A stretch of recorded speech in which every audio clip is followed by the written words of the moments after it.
I'm Russian, so I'm obviously also a Khabib fan, Mhm. but I'm also a Conor fan. It seems like there's not many of us who are like fans of both. Right. What are your thoughts? You and Artem Lobov. Yeah, right. Exactly. The two of us, which also is a good fight. Tough dude. Yeah, really, really tough dude. Speaks like 5 languages. Really interesting cat. Also, oh wow, I didn't know that side of it. So there's a brain there. Yep. Well, on the Khabib versus Conor, what do you make of their first fight? Do you agree with me that they should fight again?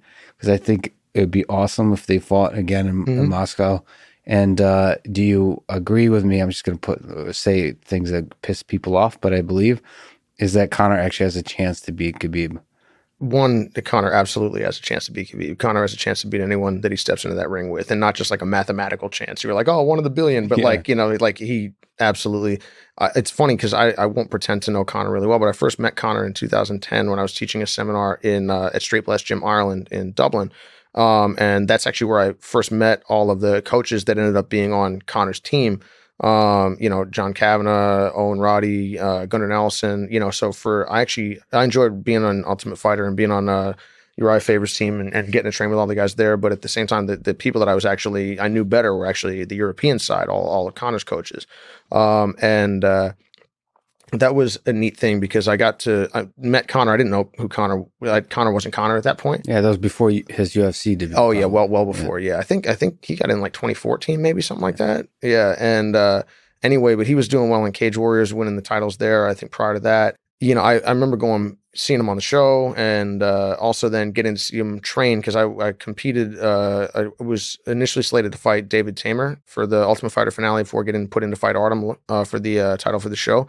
So I went over to Ireland to train for a couple of days, and basically it was neat to watch him work. I mean, man is focused and trains a lot and is very, very smart and very, very hardworking. And I think a lot of times people get stuck in this, you know, and they almost want to believe that this was lucky or that this person, you know, like they're not working that hard. They're just out there. They got there with their mouth.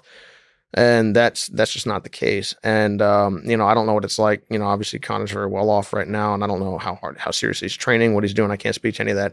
But there's no question that he has skills to be dangerous. And one of the funny things, obviously, the Khabib fight went Khabib's way. Khabib was a great fighter and also has the chance to beat anyone in that ring at any given time.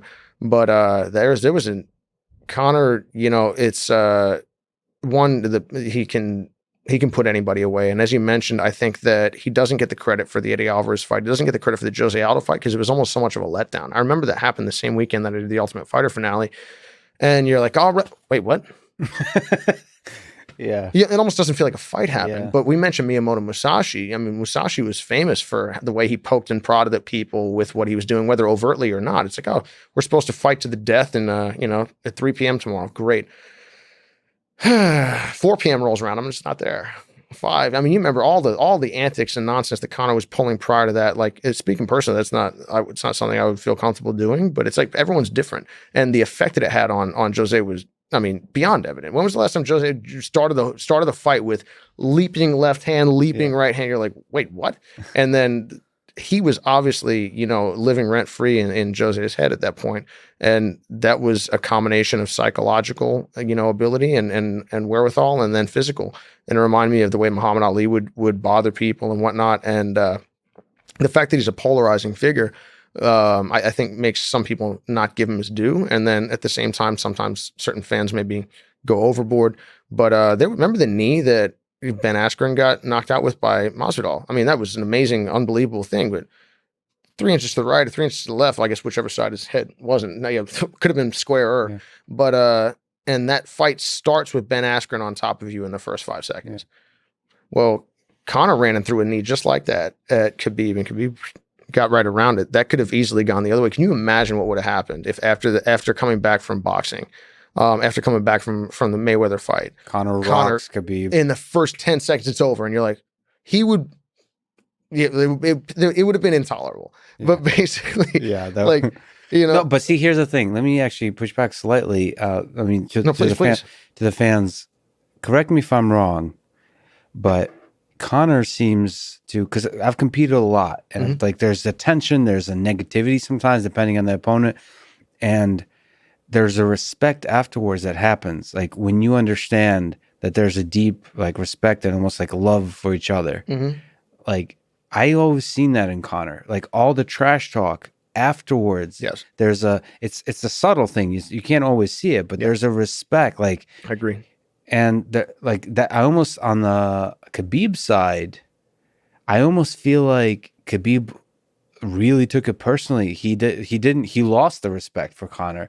I thought the whole time Conor had the respect. So what I wanted to say is like, if Conor won that fight, like Rock Khabib, I could see like, I wouldn't see trash talking. I could see like trash talking stop right there. I think so too, but at the same time, I'm sure you recall like Conor crossed into some pretty personal territory, he did. you know, both religiously and also familially with Khabib, and it's, you know, I mean, I think it's the sort of thing that I don't know. It's an interesting. That's one of the reasons. It depends. Like you have to know the difference. So obviously, I know the Khabib, the Dagestani people. They don't Play around like that. They don't play around like that. You don't. I mean, they take offense to basically any. I mean, you don't do that. So, so like Conor didn't.